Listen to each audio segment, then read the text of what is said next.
नमस्कार साथियों, मैं मनीष विवाल आप सभी का आपके अपने चैनल लर्न एंड शेयर में तहे दिल से स्वागत और अभिनंदन करता हूं। हम लोग पढ़ रहे थे कक्षा 9 की हाई स्टोरी और हाई स्टोरी में अध्याय 5 आधुनिक विश्व में चरवाहे पढ़ रहे थे, जिसका लेक्चर नंबर 3 आज हम लोग पढ़ेंगे। पेस्टोलिस्ट इन द मॉडर्न वर्ल्ड, उसका लेक्चर नंबर 3 हम लोग पढ़ने जा रहे हैं। और आज के टॉपिक में हम क्या पढ़ेंगे? औपनिवेशिक शासन और चरवाहों का जीवन। देखिए, ये आपकी बुक में एक मेजर हेडिंग है, एक बड़ी हेडिंग है। आज हम इसी के बारे में पढ़ेंगे कि औपनिवेशिक शासन, जब ब्रिटिशर्स का हमारे देश में राज था तो किस प्रकार से उन पर प्रभाव हुआ, जो चरवाहे थे उन पर किस प्रकार से प्रभाव होता है वो जानते हैं। 4 कारण इन लोगों ने बताए, वो चारों कारण हम लोग जानेंगे और उसके आगे की जो हेडिंग्स है वो आगे के लेक्चर्स में जानेंगे। औपनिवेशिक शासन और चरवाहों का जीवन। देखिए, चरवाहा हम लोग लास्ट लेक्चर से ही पढ़ते हुए आ रहे हैं, पूरा चैप्टर ही उन्हीं के बारे में। चरवाहा कौन है? जो जानवरों को चराने वाला होता है, जो जानवरों को चराने ले जाता है। जैसे आप देखते हैं भेड़ बकरियों का पूरा एक झुंड बना करके, जिसे हम रेवड़ कहते हैं, वो रेवड़ को चराने के लिए ले जाता है। और चरागाह जहां पे लग रहा है वो जगह के बारे में बात कर रहा है। ये वो स्थान है जहां पर चराने के लिए ले जाता है। तो चरवाहे और चरागाह दोनों में अंतर ध्यान रखिएगा। ये स्थान है जहां पर चराने के लिए ले जाया जा रहा है, और चरवाहे कौन है? जो चराने के लिए ले जाते हैं, जो इंसान ले जाते हैं वो है। ये स्थान है जहां पे जानवर चरेगा, और ये वो लोग हैं जो इन जानवरों को चराने के लिए ले जाते हैं। ये डिफरेंस आपका क्लियर होना चाहिए। औपनिवेशिक शासन का मतलब है जब ब्रिटिशर्स ने हमारे देश पे राज करना शुरू करा। हम लास्ट चैप्टर में भी हम पढ़ करके आए किस प्रकार से हमारी खेती बाड़ी पे किस प्रकार से उन्होंने प्रभावित करा, वो हम लोग जान रहे थे। और अब इस चैप्टर में भी हम ये जानेंगे कि जो चरवाहे हैं उन पे किस प्रकार से प्रभाव एक औपनिवेशिक शासन डालता है। औपनिवेशिक शासन के बारे में ब्रिटिशर्स की जो जुल्म वाली नीतियां रहती है उनके बारे में हम बचपन से सुनते आ रहे हैं, 5th 6th क्लास से। ऐसा करा ब्रिटिशर्स ने, ऐसा करा, ऐसा करा। पर जैसे जैसे आप बड़ी बड़ी क्लासेस में आगे बढ़ते जाएंगे, क्या होता है, हम स्पेसिफिक के बारे में जानते हैं कि भाई अर्थशास्त्र में इकोनॉमी पर उन्होंने क्या प्रभाव डाला। वो जैसे अब लास्ट में देखा था, लास्ट चैप्टर में खेती पर क्या प्रभाव रहा। अब हम चरवाहे के बारे में, जो जानवरों को चराने वाले उनके बारे में क्या प्रभाव रहा, वो जानेंगे। अब हम एक स्पेसिफिक टॉपिक पे आ चुके हैं। तो अब हम स्टार्ट करते हैं औपनिवेशिक शासन में चरवाहों की जिंदगी में बदलाव। औपनिवेशिक शासन में चरवाहों की जिंदगी में बहुत बड़े बदलाव आते हैं। ये मतलब जो भी मैं आपको बता रहा हूं, ये एक तरीके से एंड की बात है जो आखिरी में पढ़नी चाहिए। पर हम एक बार एंडिंग का मैं आपको स्टार्टिंग में बता कर करके, एक बेस देकर के, एक आधार देकर करके, फिर वो 4 कारण पढ़ेंगे, जिन 4 कारणों ने जिस 4 तरीके से, 4 प्रकार से, जिस प्रकार से चरवाहों के जीवन को प्रभावित करा है औपनिवेशिक शासन ने, वो हमें जानना है। तो सबसे पहले उनकी चरागाह सिमट के जब औपनिवेशिक शासन क्या कर रहा है। देखिए, औपनिवेशिक शासन इनकी क्या है? सरकार है। औपनिवेशिक शासन वालों की क्या है? सरकार है। और सरकार कभी भी, जैसे आज हमारे देश की सरकार है, मान लीजिए हमारी सरकार को हमें नियंत्रित करना हो, हमें कंट्रोल करना हो, हमें अपने हिसाब से चलाना हो, तो वो क्या करेगी? ऐसे बोलेगी थोड़ी आज से ही काम हो जाएगा, नहीं। वो क्या करती है? कानून बना देती है, और कानून में कुछ रियायत मतलब कुछ छूट देगी, और कुछ क्या करेगी? प्रतिबंध लगा देगी। मतलब आप ये कह सकते हो कुछ बंदिशें लगा देंगे, कुछ प्रकार की रोक लगा देगी हम पे कि भाई आप ऐसा नहीं कर सकते, आप ऐसा नहीं कर सकते, आप ये नहीं कर सकते, हाँ ये काम कर सकते हो। तो सरकार हमेशा क्या कानून के द्वारा रियायत देती है, छूट देती है, या उन पे प्रतिबंध लगा देती है, या उनको रोक देती है। तो अब भी मतलब, अब भी का मतलब क्या है? हम इस चैप्टर में पढ़ रहे हैं जिस समय का। तो सरकार किसकी है? औपनिवेशिक। और औपनिवेश किसका है? ब्रिटिशर्स का है, जो ब्रिटेन के लोग हैं। उनका औपनिवेश हमारे देश में उन्होंने बना रखा है। तो उनकी सरकार है, तो वो क्या करेंगे? कानून बना करके इन पे क्या कर देंगे? प्रतिबंध लगा देंगे। किन पे? जो चरवाहे हैं, जो चराने वाले लोग हैं, उन पर क्या कर देंगे? प्रतिबंध लगा देंगे, रेस्ट्रिक्शंस लगा देंगे। तो अब क्या हो जाएंगे? जो उनके चरागाह है सिमट जाएंगे। चरागाह का मतलब वो स्थान जहां पर जानवर चरना जाएगा। कैसे सिमट जाएंगे ये भी आगे देखेंगे। आने जाने पे बंदिशें लगा दी जाएंगी। किन के आने जाने पे बंदिशें लगा दी जाएंगी? इन चरवाहे जो है, चराने वाले लोग हैं, उनके आने जाने पे बंदिशें लगा दी जाएंगी। इनके आने जाने पे बंदिश लगाने का मतलब क्या है? ये क्यों आ रहे जा रहे थे? लेक्चर 1 और लेक्चर 2 में हम लोगों ने क्या देखा? ये क्यों आ रहे जा रहे हैं? अपने जानवरों को चराने के लिए। और उनको जानवरों को चरा क्यों रहे हैं? क्योंकि उनसे जो भी दूध, घी, मक्खन, जो भी उनका ऊन जिस भी मिल रहा था, उसको बेच करके वो अपना पालन पोषण कर रहे थे। मतलब वो जानवर, उनका पालन पोषण इसलिए भी किया जा रहा था क्योंकि उन चरवाहों का भी पालन पोषण उन्हीं के ऊपर निर्भर था। मतलब अब क्या कर दिया कि इनका बंदिश लगा दी गई कि भाई आप यहां नहीं जाओगे, आप यहां पर अपने जानवरों को नहीं चराओगे, आप अपने रेवड़ों को यहां पर नहीं ले जा सकते। तो क्या हो गया? वो जानवर चरेंगे नहीं तो मर जाएंगे, और मर जाएंगे तो फिर क्या होगा? फिर कहां से इनका जीवन चलेगा चरवाहों का? फिर कहां से इनको दूध, घी, मक्खन, ऊन मिलेगा? ओके, उनसे जो लगान वसूली की जाती थी उसमें वृद्धि कर दी गई। लगान का मतलब क्या होता है? कर, टैक्स। और टैक्स कौन लेती है? सरकार लेती है। जैसे हमारे देश में जो टैक्स है वो सरकार लेती है। टैक्स दो प्रकार के होते हैं, कर है जो दो प्रकार के होते हैं, प्रत्यक्ष कर और अप्रत्यक्ष कर। इनके बारे में हम आगे की कक्षाओं में जानेंगे और अर्थशास्त्र में तो हमने पढ़ाई। तो जो कर है, जो टैक्स है वो बढ़ा दिया। और टैक्स क्या होता है? ये कंपलसरी पेमेंट होता है, अनिवार्य पेमेंट है जो आपको सरकार को करना ही करना है। इसमें सरकार पूछती नहीं, करना चाहते तो कर दो, नहीं तो नहीं, आपको देना ही। आपके पापा मम्मी भी जो भी जॉब करते होंगे उसमें से वो टैक्स भरते होंगे, वो जरूरी है वो सरकार को देना। तो जो कर यहाँ पर ब्रिटिश सरकार इन चरवाहों से ले रही थी उसको भी क्या कर दिया गया? बढ़ा दिया गया। आप शोषण की हद देख सकते हैं। उनके चरागाह सीमित कर दिए गए, उन पे बंदिशें लगा दी गई। मतलब पहली बात तो क्या है, इन चरावाओं के पास अपने जानवरों को चराने के लिए स्थान नहीं है। अब स्थान नहीं है, वो तो उनके जानवर है वो कम खा रहे हैं, कम खा रहे हैं तो कम उत्पादन दे रहे हैं, और कम उत्पादन दे रहे हैं उसके बावजूद भी उन्होंने टैक्स बढ़ा दिया। तो पहली बात तो उत्पादन कम हो गया। उत्पादन कम होने का मतलब क्या है? जो इनकी आय है वो कम हो गई। और दूसरी तरफ ब्रिटिश सरकार ने क्या कर दिया? जो कर है वो बढ़ा दिया। और नहीं तो अब आजाद भारत में क्या होता है? आजाद भारत में जो कर है वो इस प्रकार से कि आपकी आय बढ़ती जाएगी तो आपका कर बढ़ेगा, और आय कम है तो आपका कर कम होता जाएगा। पर यहां पर विपरीत है कि आय घट गई पर कर सरकार ने बढ़ा दिया।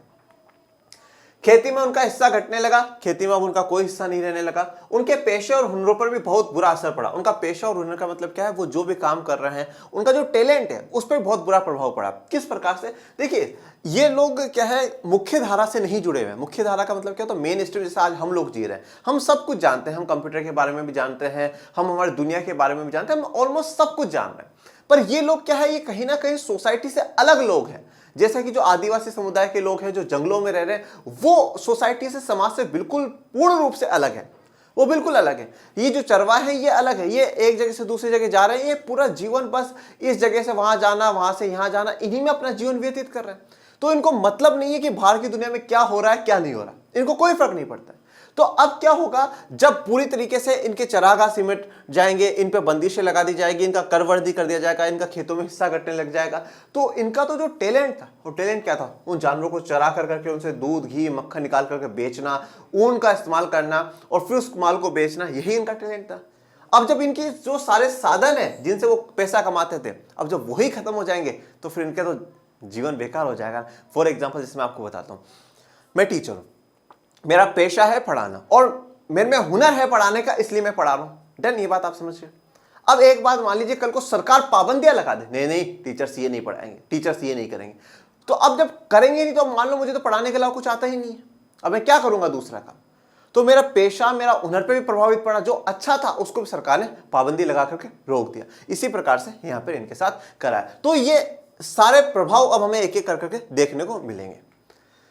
अब इनके पे 4 कारण बताए जाते हैं कि भाई इन 4 कारणों से इस प्रकार से जो चरवाहे हैं ये प्रभावित हुए हैं औपनिवेशिक शासन में। सबसे जो पहली बात है वो पहली बात आपके साथ जानते हैं। आइए, अंग्रेज सरकार चरागाहों को खेती की जमीन में तब्दील कर देना चाहती थी।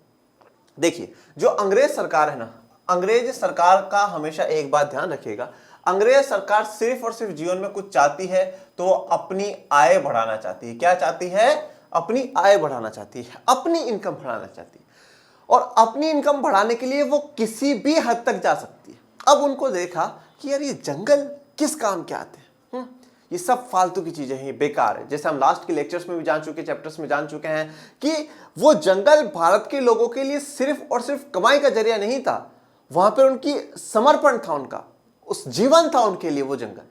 ये जंगल किस काम के हैं? ब्रिटिशर्स कहते हैं ये बेकार है, इन सबको काटो, खत्म करो इनको, और यहाँ पे क्या कर दो, खेती की जमीन करो। खेती से क्या होगा? ज्यादा हम उत्पादन करेंगे, उससे दुनिया में बेचेंगे और उससे खूब पैसा हम लोग कमाएंगे।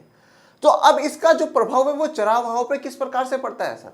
चरागाहों पर इसलिए क्योंकि देखिए, हमने देखा कोंकण के खेतों में जाकर के वो वहां पर चल रहे हैं, जो ठूठ आती है उसको वो लोग चल रहे हैं, शिवालिक पेड़ वहां पर जाकर के वो चल रहे हैं। तो चरने का काम कहीं ना कहीं खेतों पर हो रहा है, तो वो इन्होंने पूरा खत्म कर दिया। खेतों की जो जमीन है उसको तब्दील कर दिया और सारे जंगलों को काट दिया। और अब खेती की जमीन पर भी क्या है, ये इन चरवाहों को अलाउड नहीं करेंगे कि आप अपने जानवरों को क्या कर लो, चरा लो, बिल्कुल भी नहीं अलाउड करेंगे। लगान उसकी आमदनी का एक बड़ा स्रोत था। अब क्या होता है, अंग्रेज सरकार के लिए सबसे बड़ी जो इनकम है वो क्या है? लगान। जो टैक्स लेती थी जनता से, वो टैक्स उनके लिए बहुत बड़ी इनकम थी। वह टैक्स से ही, लगान से, कर से ही वो सब कुछ कमा रही। खेती का क्षेत्रफल बढ़ने से सरकार की आय बढ़ोतरी हुई। अब देखिए, खेती का क्षेत्रफल का मतलब क्या होता है? जो एरिया है, जैसे मान लीजिए पहले इतने से एरिया में खेती हो रही थी, अब इतने एरिया में खेती हो रही, तो कितना बढ़ गया। तो अब जब खेती का जो क्षेत्रफल है, जो खेती का एरिया है, वो बढ़ जाएगा। अब खेती का एरिया बढ़ने का मतलब क्या है, ज्यादा आपकी उपज होगी, आप ज्यादा चीजों का उत्पादन कर पाएंगे। ज्यादा उत्पादन करने का मतलब क्या है, ब्रिटिश सरकार ज्यादा चीजें बेचने के योग्य हो जाएगी, वो बेच सकती है, और उन बेचने पर भी सरकार क्या करेगी, इनकम लेगी, आय प्राप्त करेगी, और जो लोग अलग से बेच रहे हैं उनसे कर भी लेगी। सरकार को फायदा ही फायदा दिख रहा है। तो यहाँ पे खेती का क्षेत्रफल बढ़ने से जो सरकार की आय है, जो सरकार की इनकम है, उसमें भी क्या हो गई, बढ़ोतरी हो गई, इंक्रीज हो गई। जूट, पटसन, कपास, गेहूं और अन्य खेती हर चीजों के उत्पादन में भी इजाफा हो जाता, जिनकी इंग्लैंड में बहुत ज्यादा जरूरत रहती थी। देखिए ब्रिटिशर्स ने जितने भी काम करे ना, वो सिर्फ और सिर्फ खुद के विकास और अपने जो होम टाउन है या जो होम कंट्री है, जो उनका खुद का देश है ब्रिटेन, उसके लिए ही करा, इंग्लैंड के लिए ही करा। तो अब उनके क्या है, जूट आप जानते हैं, जैसे देखिए जो बोरी बनती है, जिनमें गेहूं आते हैं, वो बोरी देखी होगी आपने, ये बोरी वाला, यही जूट कहलाता है। ठीक है, इसे हम गोल्डन फाइबर या सुनहरा रेशा भी कहते हैं। ये हम कक्षा 10 में पढ़ेंगे। जूट, पटसन, कपास, कॉटन, जो रुई हम लोग देखते हैं, गेहूं और अन्य जितनी भी खेतीहर चीजें, इनके उत्पादन में क्या हुआ, इजाफा हुआ, मतलब बढ़ोतरी हुई, बढ़ गए। क्यों बढ़ गए, क्योंकि खेती की जमीन में तब्दील कर दिया गया उन जंगलों को, उन चरवाहों को, उन चरागाह को, जहां पे चराने के लिए जानवरों को ले जाया जाता था। तो चरागाह खत्म हो गए, जंगल खत्म कर दिए इन लोगों ने, और वहां पे क्या, खेती करना शुरू कर दिया, उसमें इजाफा हुआ। अब जैसे ही इजाफा हुआ तो जूट, कपास, गेहूं, ये सारी चीजें क्या करना, इनका उत्पादन बढ़ा दिया। क्यों बढ़ा दिया, क्योंकि इनकी इंग्लैंड में भी बहुत ज्यादा जरूरत थी। इंग्लैंड में बेच देते थे, यूरोप में बेच देते थे, और उसके बाद कुछ बच जाता था तो इंडिया में क्या है, इंडिया के लोगों को बोलते थे तुम खरीदो इस चीज को, खरीदो इस सामान को। और मजबूरन, मतलब ये जो काम करवाने के लिए हमारे देश की जनता को जो पैसा दे रही है ब्रिटिश सरकार, वो बिल्कुल ना के बराबर दे रही है। पर जब यही सामान इंडिया में बेच रही है तो उसका 10 गुना पैसा वो वसूल हमारे लोगों से कर रही है। ये इससे आप देख सकते हैं कि कितना जुल्म और शोषण ब्रिटिश सरकार ने भारत के लोगों का करा है। बेकार जमीन, बेकार जमीन ये क्या है सर, बेकार का मतलब तो आप समझते हैं। देखिए दो शब्द होते हैं, एक होता है बेगार, डिफरेंस हमेशा देखते चलिएगा, बेगार और बेकार। बेकार तो जैसे आप कहते हैं सर ये बेकार की बात है, सर बेकार है। 9th में कोई पढ़ता है क्या सर, बेकार बात है, कौन पढ़ेगा 9th में, सर हम 10th में पढ़ेंगे, हम 11th 12th में पढ़ेंगे, ये 9th में पढ़ना तो बेकार है। ये उस वाले बेकार की, जो कि आपकी ये सोच है ना, जो सबसे बेकार है कि 9th में कौन पढ़ता है, ठीक है, वो बेकार, मतलब आप ये कह सकते हैं फालतू चीजें। और बेकार का मतलब ये होता है जब बिना पेमेंट दिए, बिना पैसा दिए अगर आपसे काम कराया जाता है तो उसे बेकार कहा जाता है। तो यहाँ पे बेकार जमीन, जो जमीन किसी काम की ना हो, उसे बेकार जमीन कहा गया। बिना खेती की जमीन का कोई मतलब समझ में नहीं आता था, ना तो उससे लगान मिलता था और नहीं उपज। अब ब्रिटिश सरकार की नजर में ऐसी जमीनें जहां पर खेती बाड़ी नहीं हो रही है, वो जमीन उनके लिए बिल्कुल बेकार थी। क्यों बेकार थी, बोले यार जहां पे खेतीबाड़ी नहीं हो रही वहां पे ना तो हम लगान ले सकते हैं, कर भी नहीं ले सकते, कैसे लेंगे, क्योंकि हम तो खेती के ऊपर कर ले रहे हैं, तुम इतना उपज कर रहे हो, इतना कर हमें दो, इतना टैक्स हमें दो, तो हम ना तो लगान लगा सकते हैं और ना ही वहां से कोई उपज हो रही है, मतलब ना हम वहां कोई उत्पादन कर पा रहे हैं, तो फिर किस मतलब का। पर ये मतलब चरावाओं के लिए बहुत काम का था, वो अपने जानवरों को वहां चराने के लिए ले जाया करते थे, ठीक है, वहां पर रुक जाते थे, बहुत बढ़िया जगह थी वो उनके लिए। पर इनकी नजर में, ब्रिटिशर्स की नजर में तो वो बेकार जमीन है, फालतू की जमीन है। जैसे मैंने आपको यहाँ पे जो भूमि है, ऐसी भूमि जो बेकार भूमि, वो दिखाइए। पर फिर भी देखिए यहाँ पे छोटे छोटे पेड़ पौधे ऐसे लगे हुए हैं, छोटी मोटी घास फूस है, तो जो झाड़ियाँ वाड़ियाँ ऐसी, तो उनसे ही क्या है, ये जो जानवर हैं वो खुश हो जाते थे, खा लेते थे और तंदुरुस्त रहते थे। 19वीं शताब्दी के मध्य, 19वीं शताब्दी के मध्य का मतलब है, देखिए इसने बोला 19वीं, 19 मतलब 19 है ना, तो 19 पहले यहां लिख दो भैया और इसके आगे 2 जीरो लगा दो, ओके। और 19वीं तो चल रही है, तो इससे पहले कौन सा आता है, 1801। पर बोल रहा 19वीं शताब्दी के मध्य मतलब 1850 के आसपास के दो, ठीक है। इस समय में क्या हुआ, प्रतिभूमि विकास के लिए नियम बनाए जाने लगे। प्रतिभूमि का मतलब क्या होता है, प्रतिभूमि का मतलब है ऐसी भूमि, ऐसी जमीन जहां पर आप क्या खेती बाड़ी ना कर सकते हो, वो खेती बाड़ी के यूज के लिए नहीं रहती, वो जमीन बेकार हो चुकी है। मतलब जैसे कि मैंने यहाँ पर आपको एक तस्वीर दिखाई है। तो अभी जो प्रतिभूमि है, जो बेकार भूमि है, जो बेकार जमीन है, उसके विकास के लिए क्या है, ब्रिटिश सरकार ने कुछ नियम बनाए, कुछ कानून कायदे बनाए। इन कानून कायदों के जरिए सरकार गैर खेतीहर जमीन को अपने कब्जे में लेकर कुछ खास लोगों को सौंपने लगी। गैर खेतीहर जमीन, खेतीहर जमीन तो वो हो गई जहां पर क्या हो, खेती हो सकती हो, एग्रीकल्चर हो सकता हो, और गैर का मतलब क्या है, जहां पर खेती ना हो सकती हो। ऐसी जमीन जिसपे क्या हो, खेती ना हो सकती हो। तो कायदे कानून सरकार ने बनाए, और जितनी भी गैर खेती हर जमीन है, या आप ये भी कह सकते हो जो पड़ती भूमि थी, उन पड़ती भूमि को सरकार ने क्या करा, अपने अधीन ले लिया, अपने अंडर में ले लिया, और अपने अंडर में सरकार ने लेकर के कुछ खास विशेष लोगों को सौंपना शुरू करा। इन लोगों को कई तरह की रियायतें दी गई, और इस जमीन को खेती के लायक बनाने और उस पर खेती करने के लिए जमकर बढ़ावा दिया गया। अब ये जिन लोगों को दिया गया है, ये जमीनें जिन लोगों को सौंपी गई, वो ऐसे लोग हैं जो खेती के पक्षधर है कि खेती होनी चाहिए, ओके, और ब्रिटिश सरकार के लाडले हैं, मतलब ब्रिटिश सरकार के सपोर्टर्स हैं।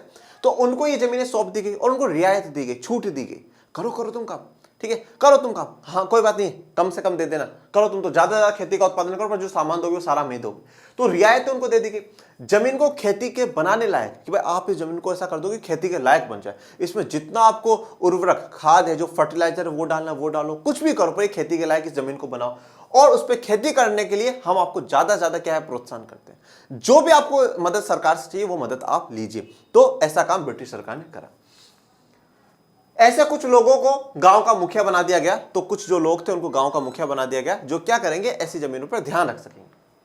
कब्जे में ली गई ज्यादातर जमीन चरागाहों की थी, जिनका चरवाहे नियमित रूप से इस्तेमाल किया करते थे। अब ये जिन्हें पड़ती भूमि कह रहे हैं या गैर खेती हर जमीन कह रहे हैं कि भाई ये खेती के काम ही नहीं आ रही है, ये जमीन सच में थी किसकी? ये जमीन थी चरागाहों की, जहां पे जानवर चरने जाया करते थे, जहां पे जानवर चरने जाया करते थे,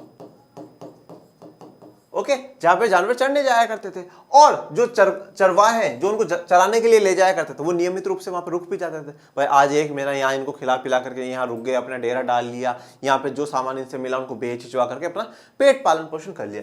तो जिसको एक खराब भूमि कह रहा है, उसको चरवाहों के काम की थी, पर वो अब काम की नहीं रही, उनके लिए बंदिश हो गई। मतलब यहाँ पे अब आप ये बात कह सकते हो, उनके लिए सीमित हो चुकी है जमीन, क्या हो चुकी है, लिमिट हो चुकी है चरवाहों के लिए, और सिमट गई है जमीन। पहले वो कहीं पर भी आ जा सकते थे, तो कोई दिक्कत वाली बात नहीं है, और किसान जो थे उनसे भी मिलजुल करके काम चला रहे थे, पर अब ब्रिटिश सरकार ऐसा नहीं होने दे रही।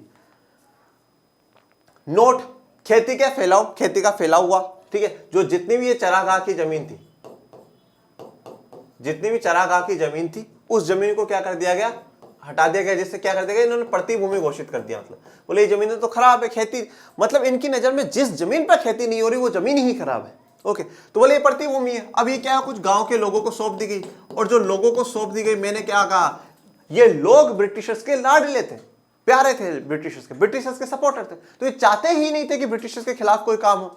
तो इन्होंने, लोगों ने क्या करा, अब इन पे प्रतिबंध लगाना शुरू कर दिया कि बाकी यहाँ पर और कोई आएगा जाएगा नहीं, कोई इस्तेमाल नहीं करेगा। और प्रतिबंध लगा किस पे, चरवाहों पे लगा, जो जानवरों को चराने के लिए ले जाते थे, उन पे प्रतिबंध लग गया। और अब यहाँ पे क्या होने लगा, खेती होने लगी।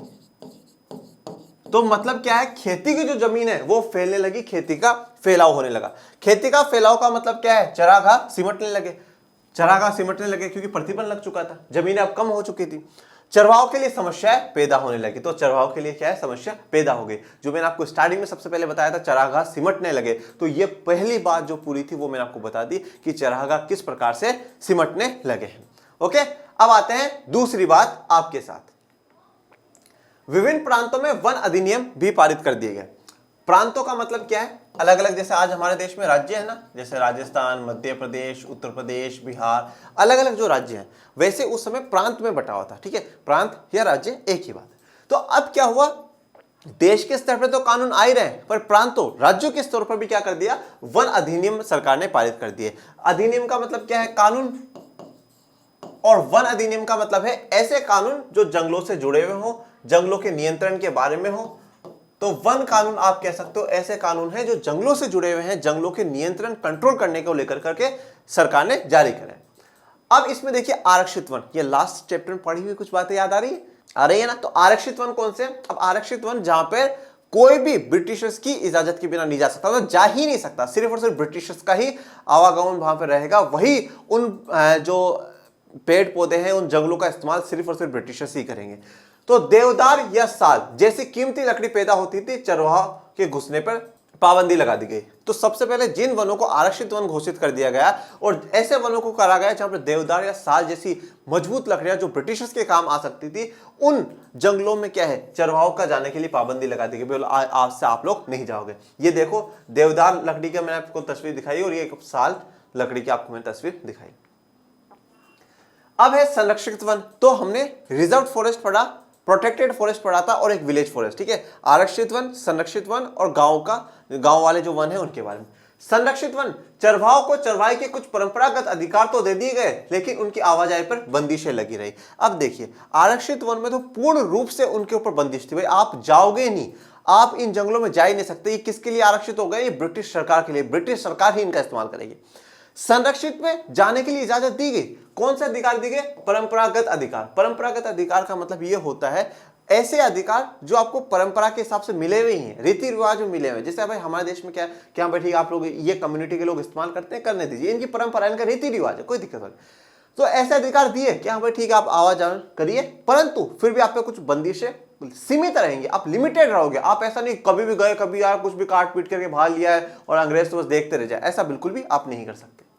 औपनिवेशिक अधिकारियों को लगता था कि पशुओं के चढ़ने से छोटे जंगली पौधे और पेड़ों की नई कोपलें नष्ट हो जाती है। एक नेक्स्ट पॉइंट और पढ़ते हैं।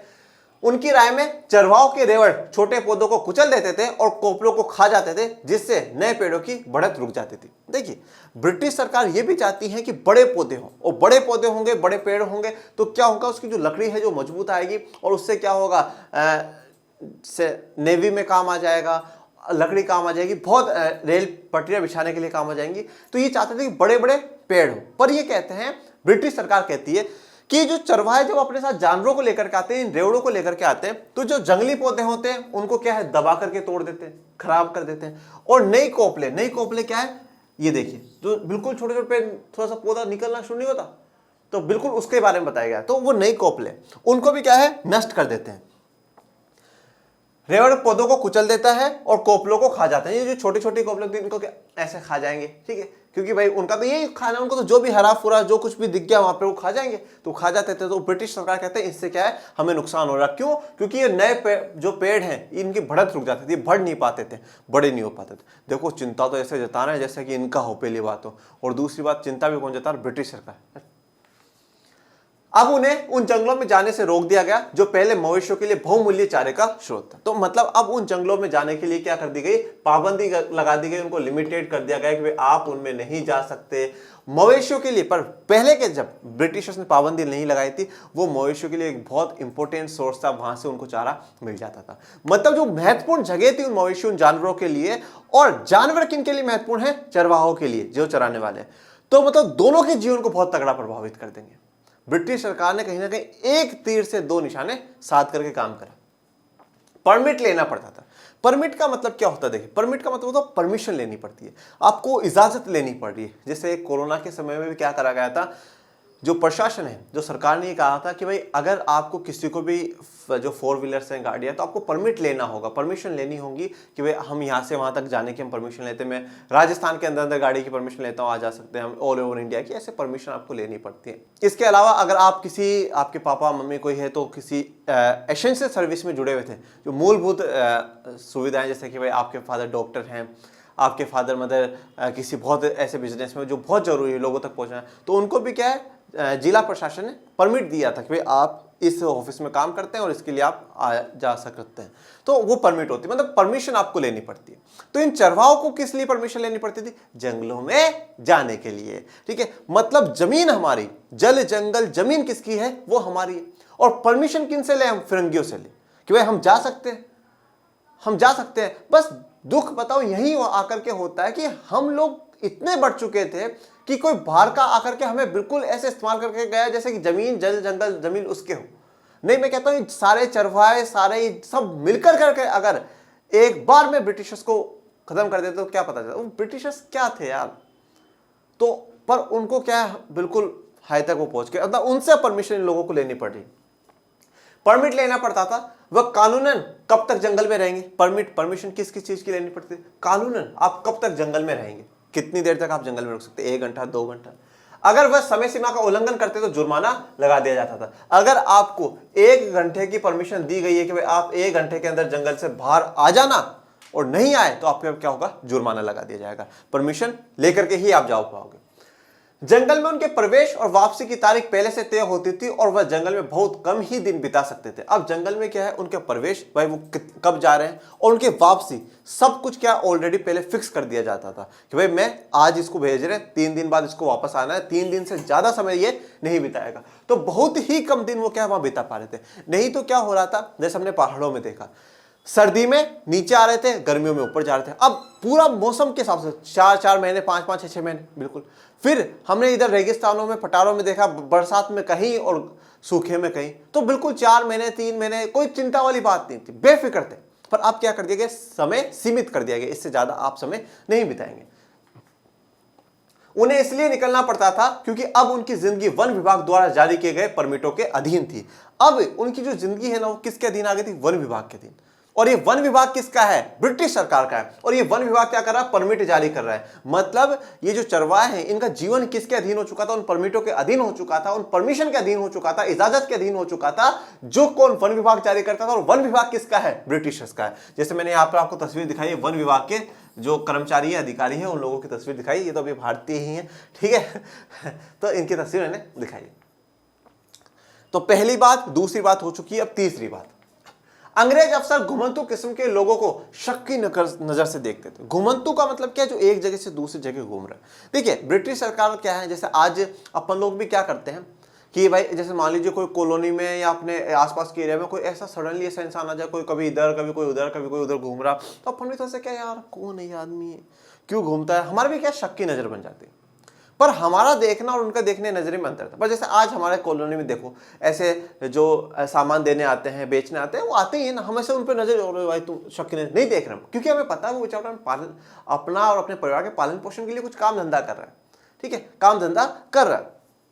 पर ये तो जो काम धंधा कर रहे हैं, वो जो घुमंतु लोग हैं, उन पर भी शक कर रहे हैं। वे गांव-गांव जाकर अपनी चीजें बेचने वाले कारीगरों, तो गांव-गांव जाकर के, जैसे ये नहीं होते फेरी वाला जिसे हम लोग कहते हैं, जो फेरी लगाता रहता है, आज 10 रुपए हर माल, 10 रुपए हर माल, कभी आज इस कॉलोनी में कभी उस कॉलोनी में। तो गांव-गांव जाकर के जो बेचने वाले, सामान बेचने वाले जो कारीगर है, वो व्यापारी और अन्य अपने रेवड़ के लिए हर साल नए नए चरागाहों की तलाश में रहने वाले, हर मौसम में अपनी रिहाइश बदल लेने वाले चरवाहों पर यकीन नहीं कर पाते थे। कौन नहीं कर पा रहे हैं, जो ब्रिटिशर्स है, जो अंग्रेज है, वो इन पर यकीन नहीं कर पा रहे। किस किस पर नहीं कर पा रहे, गांव-गांव जाकर सामान बेचने वाले कारीगर या व्यापारी पर।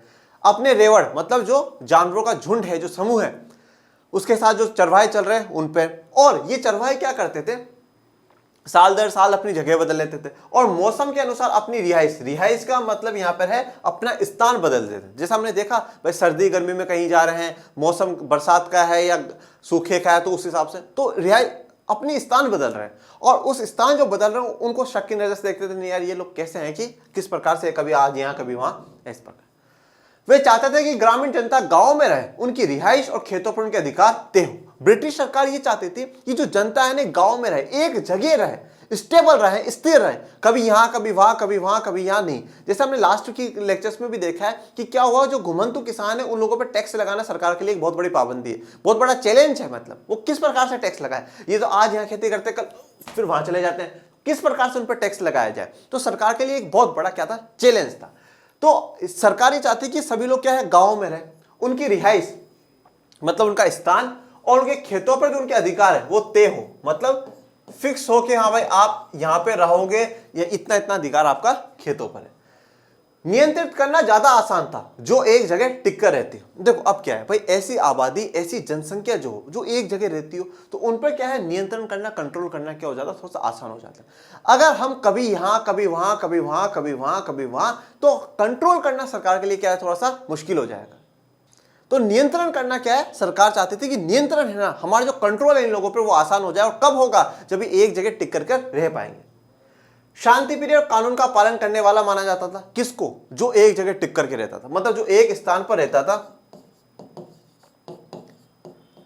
जो एक स्थान पर रहता था उनको शांति प्रिय और कानून का पालन करने वाला माना जाता था। अब मैं एक बात बताता हूं, फिर इन ब्रिटिशर से ये पूछो भाई सबसे बड़े अशांति प्रिय तो आप लोग ही हो, सबसे बड़े गंवार तो आप लोग ही हो। जब एक जगह टिक करके तो रहते हैं ना ब्रिटेन में, क्यों आए इंडिया? किसने बुलाया आप लोगों को इंडिया? वहीं रहते ना, कभी इंडिया जा रहे हो, कभी वहां जा रहे हैं, कभी वहां जा रहे हो, क्यों जा रहे हो? इतनी कंगाली आ गई थी क्या ब्रिटेन में जो हमारे देशों को लूटने आए तुम लोग? और फिर हमारे देश में आकर के हमारे देश के लोगों को कहते हो कि वो गंवार है, वो बेवकूफ है, उन पर हम नियंत्रण क्यों करोगे तुम? नियंत्रण हमारा देश है, हम चला सकते हैं। और फिर ये कह रहे हैं कि जो एक जगह रहते हैं वो शांति प्रिय है। अरे कहते हुए शर्म भी आनी चाहिए तुम लोगों को, तुम खुद तो एक जगह नहीं हो, तुम तो दूसरे देशों में जा जाकर के राज कर रहे हो। तो सबसे बड़ा शांति प्रिय तो वही है। घुमंतुओं को अपराधी माना जाता था, और सबसे बड़ा अपराधी कौन है? ब्रिटिश सरकार। ब्रिटिश सबसे बड़े अपराधी है, क्योंकि वो खुद कभी एक जगह दूसरी जगह घूमते रहते थे। तो घुमंतु कौन है? जो एक जगह से दूसरी जगह। तो जो बेचारे घुमंतु है, जैसे सरवाए हो गए, घुमंतु किसान हो गए, उन सबको क्या है? ये अपराधी मानते थे। ठीक है, तो ये अपराधी के जैसे पकड़ के पुलिस ले जाती है, उस प्रकार से एक तस्वीर में आपको दर्शाई।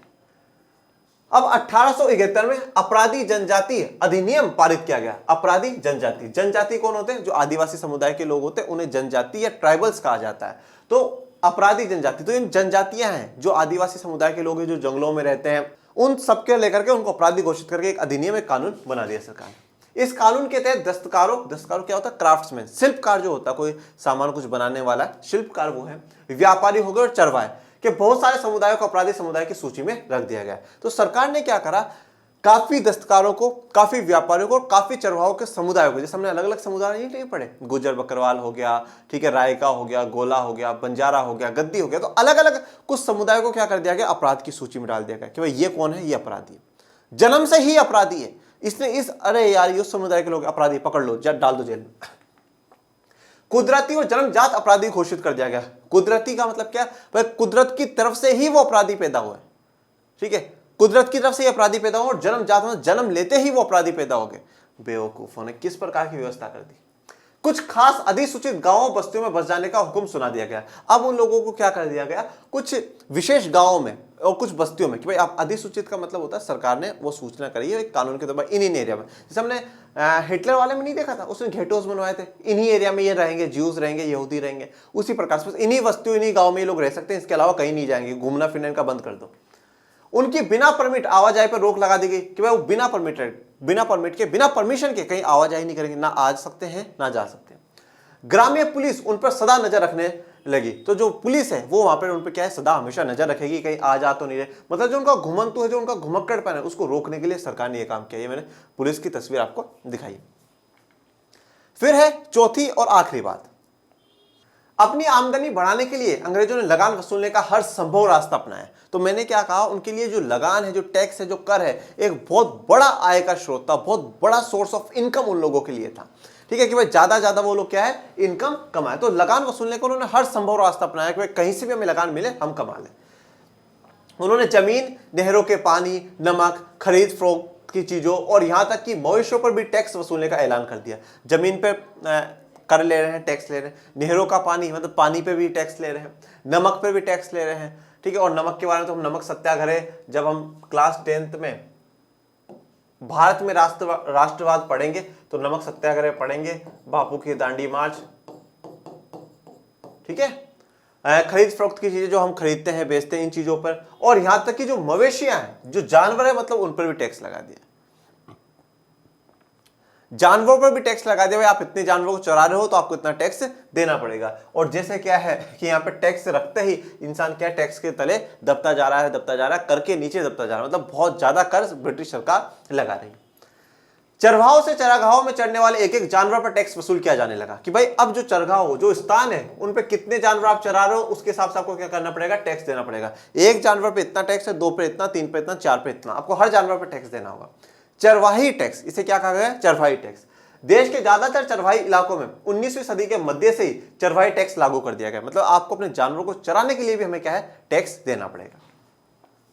प्रति मवेशी टैक्स की दर तेजी से बढ़ती चली गई और टैक्स वसूली की व्यवस्था दिनों दिन मजबूत होती गई। प्रति मवेशी मतलब हर जानवर के ऊपर जो टैक्स की रेट है वो दिन पर दिन सरकार क्या बढ़ाती गई।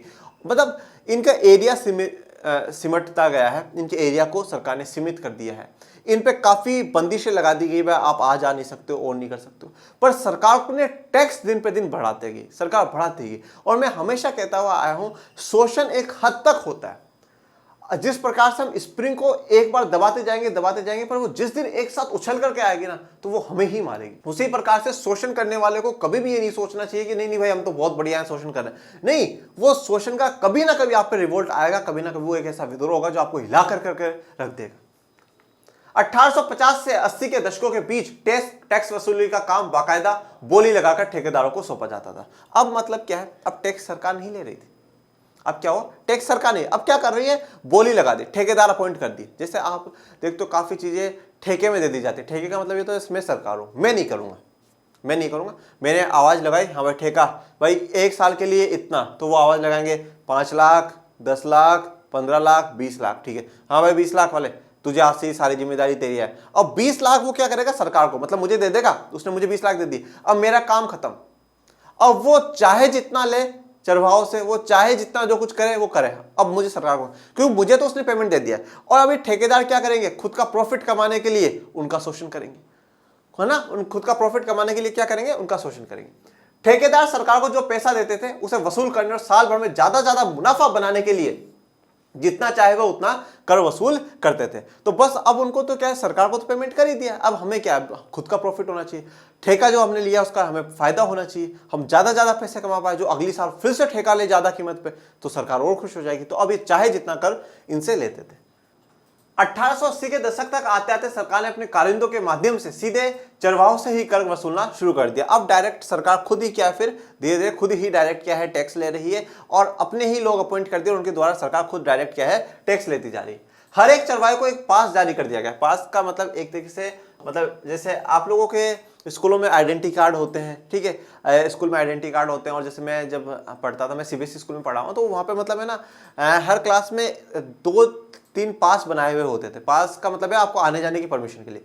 तो वॉशरूम के लिए क्या होता था, वॉशरूम के लिए पानी पीने जाने के लिए क्या, जो क्लास का मॉनिटर होता था उसको 2 पास दिए गए होते। तो वो क्या होता था भाई, अब भी जैसे मनीष को जाना है तो वो मुझे पास दे देगा, मैं जाकर के आऊंगा, फिर उसके बाद ही कोई दूसरा बच्चा जाकर के आएगा। वैसे वो एक व्यवस्था को बनाए रखने के लिए। तो पास का मतलब क्या है कि आपको आने जाने की सुविधा के लिए, तो वो पास दिया गया हर एक चरवाहे को।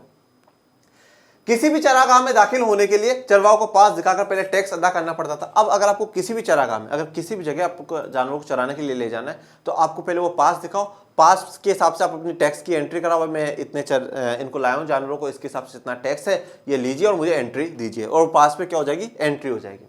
चरवाहे के साथ कितने जानवर हैं और उसने कितना टैक्स चुकाया, इस बात को उसके पास पर दर्ज किया जाता था। तो अब क्या है, उसने लिख लिया भाई 10 जानवरों को लेकर के आया है, एक पे 10 रुपए का टैक्स है, तो 100 रुपए का ये टैक्स भर करके जा रहा है, तो ये पास पर लिख दिया जाता था, जिससे कि उनके पास डेटा बना रहा है। ओके, तो आज हमारे लिए इतना ही। ये जो 4 बातें थी जो कि औपनिवेशिक शासन में चरवाहों को क्या करती है, बहुत ज्यादा प्रभावित करती है। आज के लेक्चर में हमारे लिए इतना ही। आपको कोई भी प्रॉब्लम हो आप कमेंट बॉक्स में पूछिएगा, और पढ़ते रहिए, आगे बढ़ते रहिए। मिलेंगे नेक्स्ट लेक्चर में, तब तक के लिए थैंक यू सो मच। जय हिंद, जय भारत।